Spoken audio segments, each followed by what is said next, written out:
Working the night shift is exhausting on its own. Long hours, empty hallways, humming lights, and a silence so heavy it presses on your chest.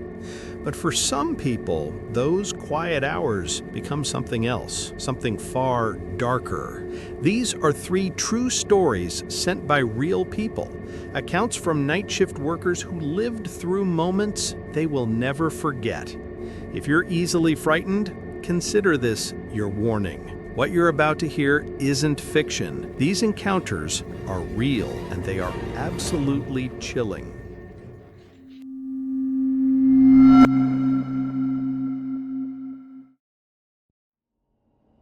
I used to work the night shift at a massive distribution warehouse in rural Ohio. If you've never been inside one, imagine a cathedral built of metal. Tall ceilings, endless aisles, shelves that stretch upward like towers. During the day, forklifts roar and workers shout over each other. But at night, it becomes a different world. Quiet, still, too still. Most nights, it was just me and the flickering overhead lights that took their time buzzing awake. The security office had cameras monitoring every aisle, but the guards rarely left their booth. They hated night duty as much as I did. One evening, around 1:30 a.m., I was doing inventory checks in aisle 14, the far back corner of the warehouse. It's always cold back there, colder than the rest of the building, almost like the air didn't move. I was halfway through counting boxes when I heard it. Footsteps, slow, heavy, purposeful. Not the quick shuffle of a coworker, not the scurry of some animal. These footsteps echoed, heel to toe, like someone walking deliberately through the aisles. I froze. "Hello?" I called out, expecting, hoping, to hear a voice answer back. Nothing. I radioed the security office. "Anyone coming back here?" The guard replied instantly, "Nope, no one's logged in. You're the only one on the floor." My skin prickled because the footsteps hadn't stopped.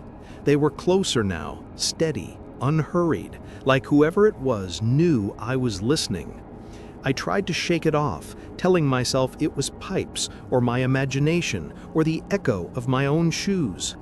But then my flashlight flickered once, twice, then dimmed to a faint orange glow before coming back to full power. That had never happened before. I walked slowly toward the center of the aisle. I felt the temperature drop, not like a draft, but like stepping into a freezer. I could see my breath mist in the air. I looked up at the towering shelves, and that's when I saw it. A shadow, long, stretched, and impossibly tall, slid across the far wall of the aisle. It didn't match my shape. It didn't match anything human. It moved like liquid darkness, disappearing behind the stacks of boxes. I backed up, my heart hammering. Then I heard it, whispering, faint, breathless, like someone calling my name from far away, but right next to my ear at the same time. I ran. I sprinted down the aisle toward the exit door at the end of the warehouse. I grabbed the handle, and it wouldn't budge. The metal lock clicked down on its own. I yanked harder, panic clawing up my throat, but the door refused to open. I could still hear the whispering behind me, growing louder, layered, like multiple voices speaking in unison. I pounded on the door and radioed security again, shouting for them to open the emergency override. 30 seconds later, the lock clicked open.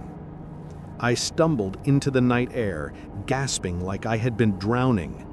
Later, in the security office, we rewound the camera feed. My entire body went cold. There was nothing, no shadow, no figure, not even me running. The footage showed an empty aisle the whole time I was in it. I quit 2 weeks later. To this day, I refuse to take any night shift inside that warehouse. People still say they hear footsteps back there, whispering, shelves rattling, but the cameras always show nothing.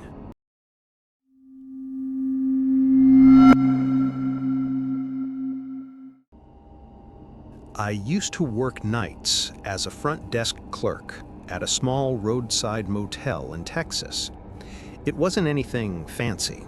2 floors, faded carpets, humming vending machines, and a neon sign outside that buzzed louder than it glowed. Night shifts were usually quiet. A few truckers, some late travelers, sometimes no one at all. One night, around 2 a.m., the automatic door slid open and a guest walked in. He, or it, moved strangely. Not limping, not slow, just off. Like each step was too smooth, too controlled.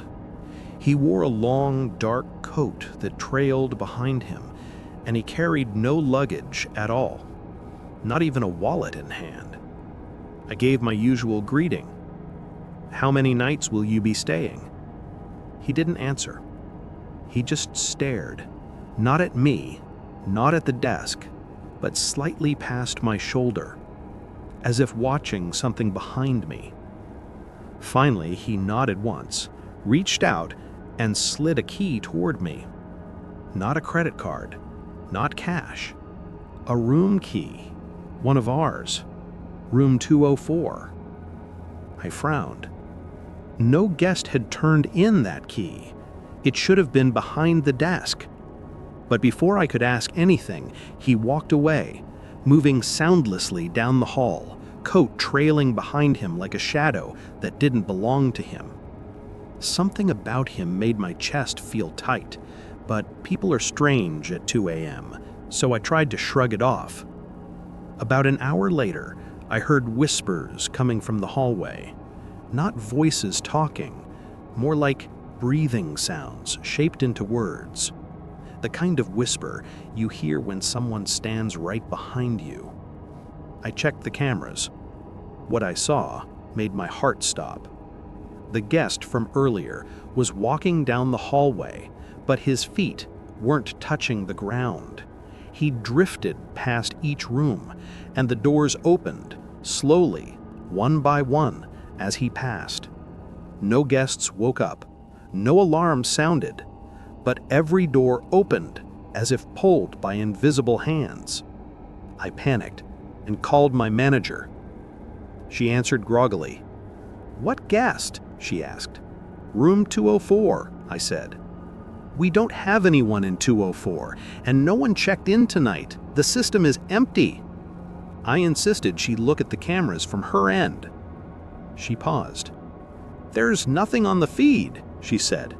"No one in the hall. It's empty." I looked back at my monitor.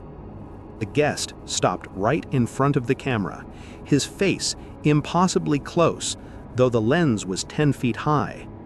He stared directly into it, his features blurrier than before, like static was covering his skin. Then, the feed went black.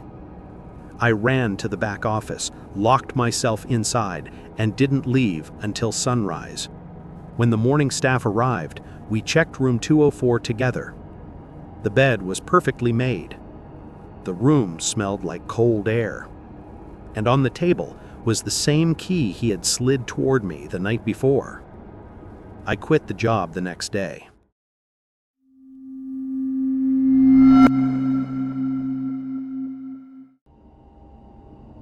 I worked late nights in a corporate office in New York City, 26 floors up, surrounded by glass windows that reflected the city lights like stars trapped behind glass. At night, the building was silent, except for the hum of computers and the distant echo of elevator machinery. One Tuesday night, around 11 p.m., I was finishing up some reports. The office felt colder than usual, the kind of cold that sinks into your bones. I rubbed my hands together and kept typing. Then, I heard it. Typing, but not mine.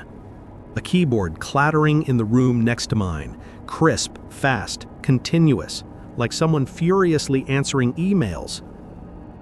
I stood up slowly. Everyone had gone home hours ago. The lights in the next room were off. I walked toward the doorway. The sound stopped the moment I reached it. The room was empty, chairs pushed in, desks spotless. Then the overhead light flickered, once, twice. Then every light in the office dimmed at the exact same time. My phone vibrated. Unknown number. I answered, expecting it to be a coworker who forgot something. There was nothing on the line except breathing. Slow, deep, too close to the speaker. I hung up immediately. Suddenly, my computer screen lit up behind me. Emails began typing themselves, words flying across the screen in sentences that made no sense. Until they did. Get out, get out, get out. My chair rolled back on its own, hitting the wall. I grabbed my bag and ran toward the elevator. The doors opened before I pressed the button, but no one was inside. I stepped back. The lights inside the elevator flickered violently, buzzing like something electrical was burning. I turned to run for the stairs when I felt it, a draft of freezing air sweeping through the office. I looked back toward my cubicle. A shadow stood there. Not a person, not a silhouette cast by a light, a solid shape, tall, still, darker than the darkness around it, standing exactly where I had been minutes earlier. It didn't move. It didn't breathe. It just watched me. I bolted down the stairwell and didn't stop until I reached the street. I never went back to that office again. To this day, whenever I'm alone somewhere late at night, I feel that same cold draft behind me. Like something followed me out of that building. Like it's still waiting. Those were 3 terrifying, true night shift horror stories. Which one chilled you the most? Let me know in the comments, and remember, when you're working alone at night, in the silence, in the shadows, you're never truly alone. Don't forget to subscribe for more real-life horror stories.